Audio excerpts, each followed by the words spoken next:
show has been sponsored by Plainview Farm, Hubbardston, Massachusetts.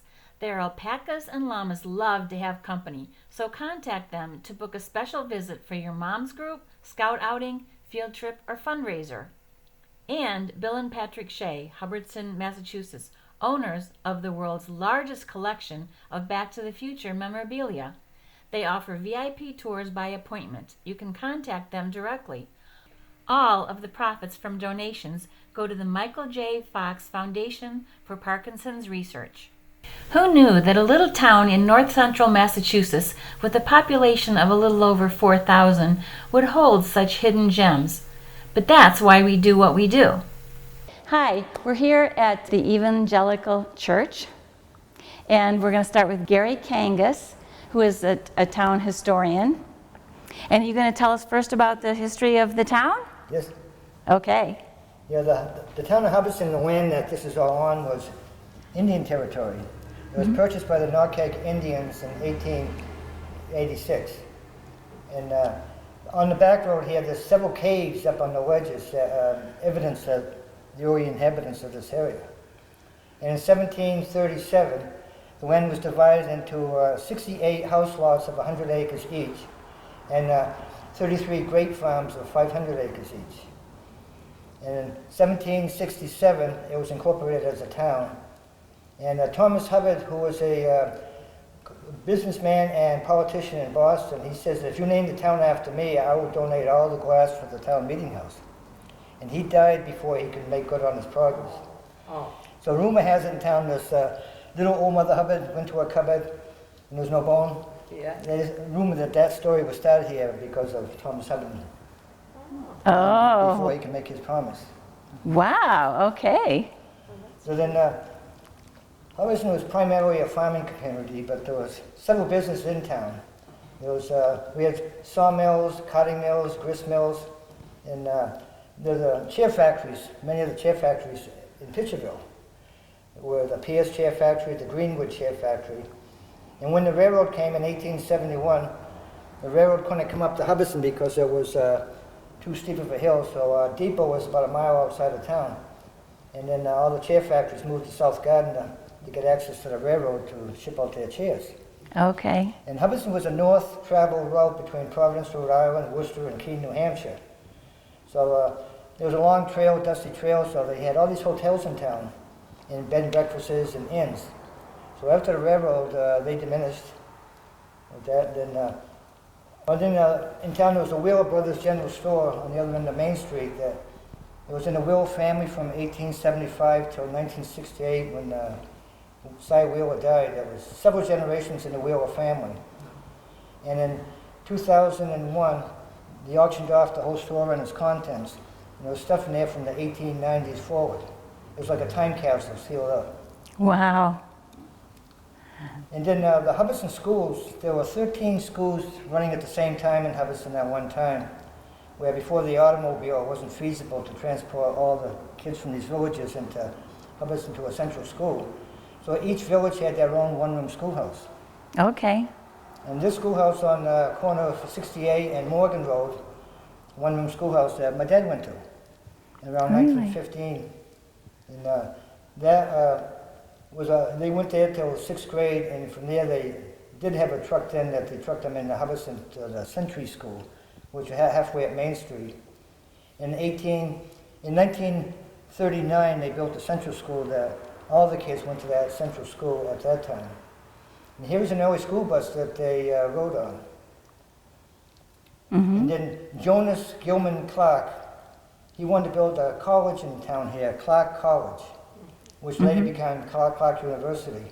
Mm-hmm. And he wanted to build this college, and the town didn't want a rowdy group of college kids in town, so they turned him down. He can't say that I blame him. He did leave us with a beautiful free public library up on Main Street. Uh-huh. And the Clark name, yes, I saw them. Jonas G. Clark, 1874. Okay. And the post office was in there at one time, and then in 1962 they built the post office across the street. Okay. And then Hubbardston is known to fame as birthplace of the first hydraulic backhoe. Wayno Holopainen and Roy Handy, they invented the first backhoe in 1948. and which are a multi-billion-dollar industry now.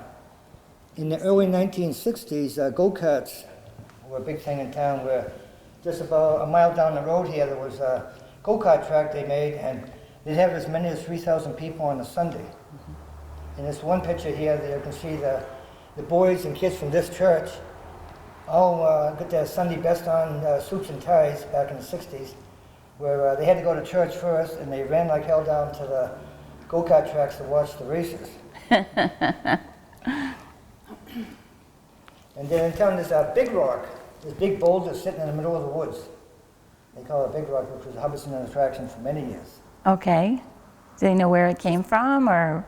No, just a glacier left it here, and Okay. just all flat out in the middle of the woods, just sitting there. Oh, okay.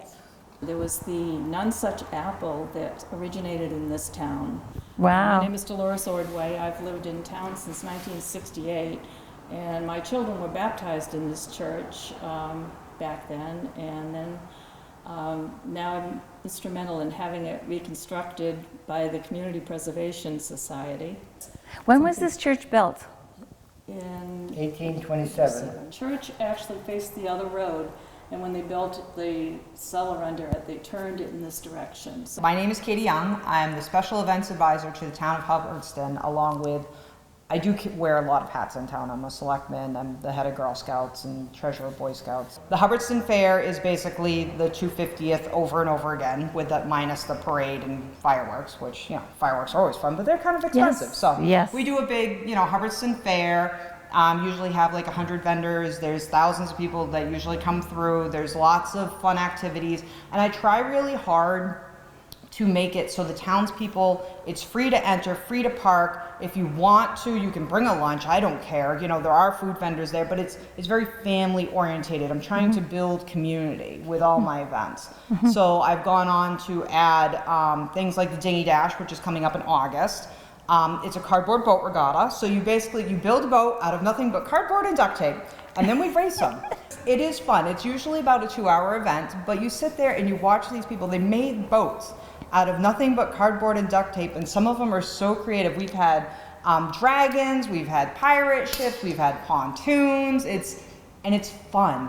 That's awesome. Yes, so I also have things like the Hubbardston Light Fight. Basically, people in the town sign up, and we have different categories. You can be in the Go Big or Stay Home category, which is like, basically if you can see your house from space, lit up with Christmas decorations, those are those people. But we also have traditional and classic, and then we have a business category. There's frozen assets, which we all take guesses on when the outhouse, which happens to be a 2D outhouse, will fall through the ice on the pond. So I make this 2D outhouse, and we put it on the pond right over here on Williamsville, and we watch it. And there's a timer on there. When it crashes through, the timer goes off, and that's the official time. And again, you took your 5 guesses on there down to the second. I have it down to the second. Date, time, down to the second, AM, PM.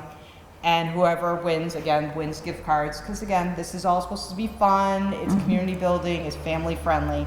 The newest one I have coming up, which is in October, is Nonesuch Night, which is named after our apple. Okay. And it's going to be food trucks with a band playing, and then we're going to show a movie on a big screen at the rec fields. And again, free to enter, free to park, like always, all these events. Like I want people to come and enjoy our town. We have so many assets in this town. And the running joke is, and we actually have t-shirts that say this, where the hell is Hubbardston? They've been shirts since I can remember. I'm pretty sure they were made during the 225th to be sold as fundraisers. We're trying to put our town on the map, but in a good way, in a fun way. We are very rural, and we want to stay that way, but at the same time, we'd like to share our amenities and the small things that we have. So we're trying to bring attention to them, but also we have so much outdoor activities. We have trails. We have so much land in DCR and trusts and like biking, hiking, horse, riding, the farms, all these farms you can go visit in the agricultural. So we are very open space orientated. So we're trying to draw that in as well with our outdoor activities. So our farms come out and, we have maps and trails of all of our online of all the backwoods you can go get lost in. Excellent. That's great. This sounds like a lot going on in this little town. And what's your last name, Scott? My last name is Bischoff. Bischoff? Okay. And how long have you been the pastor here? It's been maybe about 2 years, I would say. About 2 years. Excellent. I started coming here back in 2017. I heard the Lord speak to me to come into this place, and when I did, it was apparent that it needed a lot of work, and I was the guy to do that. So I started working on it, and the restoration from the inside is now moving to the outside, and so I'm kind of in work clothes right now because I'm laying block for back steps. Well, you just do it all, don't you? Yeah. Excellent. And we're a Bible-believing church, and Yes, we are. We're a Bible-believing church. We believe that Jesus Christ is the Son of God, and Gary and I and Delores here have definitely been born again of a new spirit, and which is very exciting. And I love to preach it on Sundays. Have a good time doing it, and nothing but the truth, nothing but biblical basis, and that's what we do here. Excellent. It's like a small family in this place, though. Very family oriented, like Katie was talking about in the town, but in the church also, very tight family oriented church. And it feels, I know we're upstairs now, which we don't really use this upstairs very much, but the downstairs, the way that it's set up and everything, I've heard it said that it's like going to a home church in a church. That's what I've heard before, and I would agree with that. Yeah. I believe why much of the work that's being done on this old structure is being done now is there's the 200-year anniversary of this church coming up in 5 years. Wow. So Oh, that's you're a going to have it done? Bicentennial. I hope so. We have siding coming soon, and so all the siding's going to get done. We're doing all sorts of landscaping stuff right now. We don't know what we're going to do about the windows because we've had prices come in on windows, and it's rather steep. But I'm hoping to get it all done before the bicentennial. It's Good. exciting. That's great. Yeah. Well, good luck with that. Thank you. Well, thank you so much for you're telling welcome. us about the church here and the history and everything going on. I love it.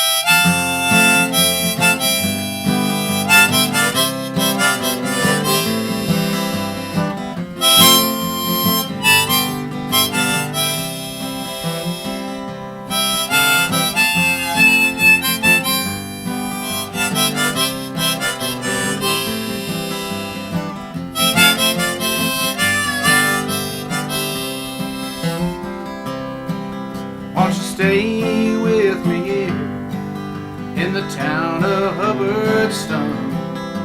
There is no place where I would rather live. And if you ever want to leave, you can go anytime, please. This is a place where I do belong, where horses graze and the wildlife play, can make the sunshine all the time. If only you would stay for a while.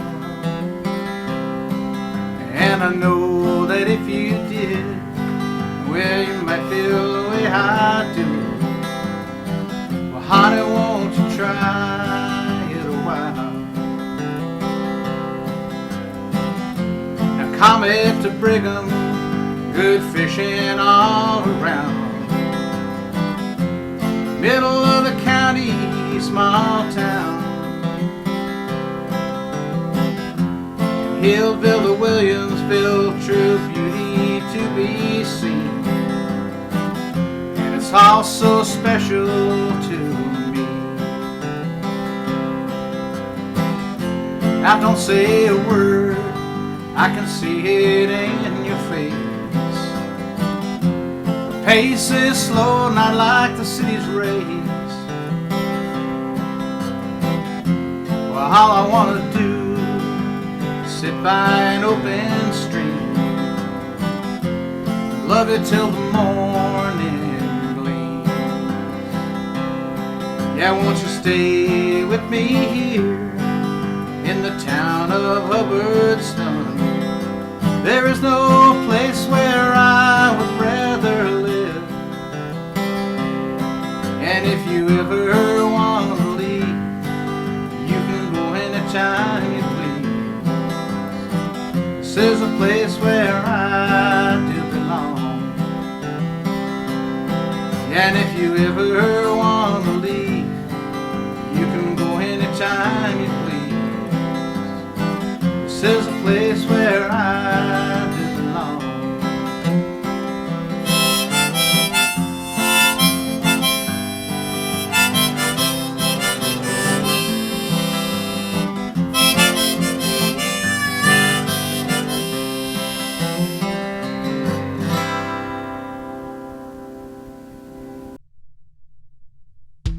You'd be surprised how many hidden secrets are on these back roads, like things you never know existed. And you'll see some of them, but there's more hidden gems. Like you have no idea, like the craziness that will be hiding on the back roads of a small town. I'd like to know. Yep. Can we share the secret? You can follow him. He'll show you a bunch of them. There's not enough time in the day to hit them all. I'll tell you this much. Okay. Now, the only thing I have is this vintage that works. Is your body? No, not this. You've got to call. Yeah. Who are you going to call? Say, who are you gonna call? Who you gonna call? 2 grannies.